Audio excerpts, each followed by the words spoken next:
بسم الله الرحمن الرحيم. أولا أنا أكرر ترحيبي بفخامة الرئيس البرهان في وجوده في طرابلس، وأؤكد على ما تحدثنا فيه خلال لقائنا اليوم، دعمنا الكامل كدولة ليبيا لوحدة السودان الشقيق، وبالتأكيد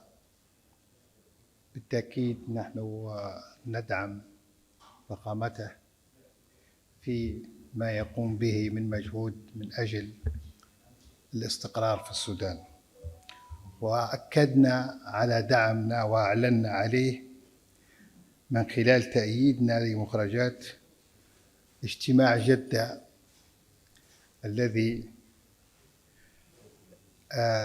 اجتمع فيه الفرقاء في السودان والمنعقد في مايو، على اعتبار أنها خطوة هامة جدا لإنهاء الصراع والحرب وضمان الاستقرار في السودان.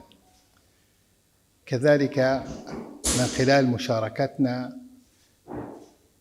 في مؤتمر دول جوار السودان الذي أقيم في جمهورية مصر العربية، وأكدنا فيه أيضا على هذا الكلام بدعمنا للاستقرار في السودان، ونؤيد كل المبادرات التي تدعو إلى هذا الأمر. نحن في ليبيا أيضا عانينا من الانقسامات والحروب في فترات ماضية، وكذلك نعي جيدا التدخلات السلبية الخارجية التي سببت العديد من الفرقة بين الليبيين، ولذلك كان شعارنا الأول دائما هو المصالحة ولم الشمل ووحدة التراب الليبي، وكذلك عدم وجود أي تدخلات خارجية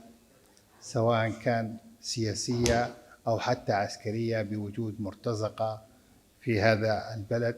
فنؤكد على أن ما قمنا به اتجاه ليبيا هو نفس ما نؤكده اتجاه أشقائنا في السودان عن طريق وجودنا في المحافل الإقليمية، جامعة الدول العربية والاتحاد الأفريقي وغيرها من المنظمات الإقليمية والاقتصادية في هذه المنظمات المهمة.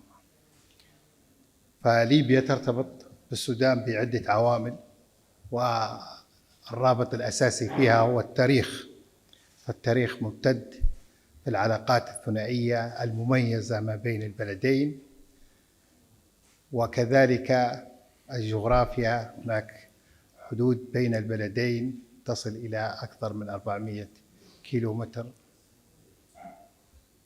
فهذه العلاقات دعت خلال هذه الأزمة التي حدثت في السودان إلى وجود بعض الإخوة السودانيين الذين أتوا إلى ليبيا، ولكن نحن نؤكد أن هؤلاء هم مثلهم مثل إخوانهم الليبيين في المعاملة.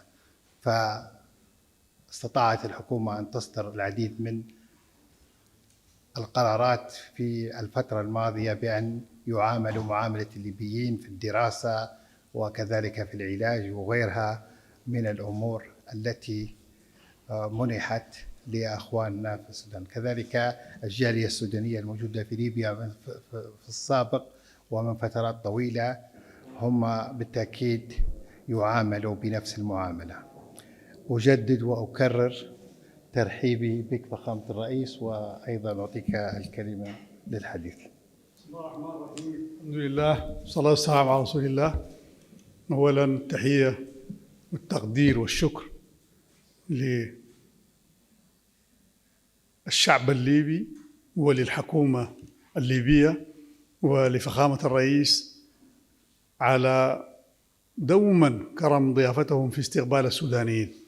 نحن نشكره على هذه الزيارة ونشكره على ما وجدناه من ترحاب وما وجدناه من استقبال فعلا يؤكد متانة وعمق العلاقة بين الشعبين وبين الدولتين.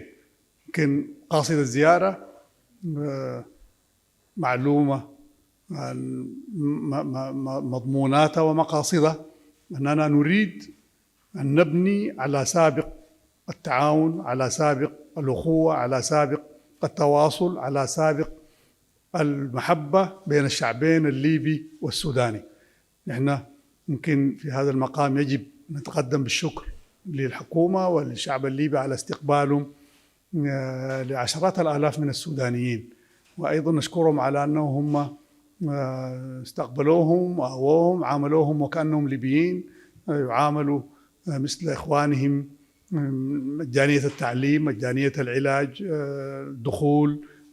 نحن نشكر الحكومة الليبية على هذا الأمر، وحتى المواطنين الليبيين في تعاملهم مع السودانيين لسنين طويلة. ظل السودانيين يشعرون بأنهم في بلدهم ولا يشعرون بالغربة. أيضا نهني الشعب الليبي والمقاومة على انتصارها في 17 فبراير. هذه فرصة طيبة، نتمنى قريبا أن يجنوا ثمار هذا النصر الذي استطاعوا من خلاله أنه يحيوا دولتهم، ونتمنى أنه تتوحد جهودهم في جني ثمار هذه الثورة. أيضا واجب أن نترحم على شهداء الفيضانات التي حدثت في منطقة درنا، حوادث مؤسفة كلها أنا متأكد تزيد من ترابط وتقوية اللحمة بمكونات الشعب الليبي. تحية للسيد الرئيس، تحية لهم جميعا. نحن اتفقنا على أن نعزز علاقاتنا من خلال الأوجه المختلفة، إذا كانت الاقتصادية أو السياسية أو العسكرية. ليبيا دوما لها مواقف مشرفة تجاه السودان وتجاه شعب السودان. نستطيع من خلال الآليات المختلفة السابقة والتي ستنشأ مستقبلا أننا نديم هذه العلاقة ونحافظ عليها. لا نقول أننا متشابهين في الظروف، لكن فرض علينا أن نتعاون من أجل أن نرفع ما يعانيه أهلنا في الدولتين، أن نعيد إليهم الاستقرار، أن نعيد إليهم البناء الوطني، أن نمكنهم من أنهم يعيشوا عيشة كريمة بدون أي تدخلات من أي أطراف معيقة أو سلبية.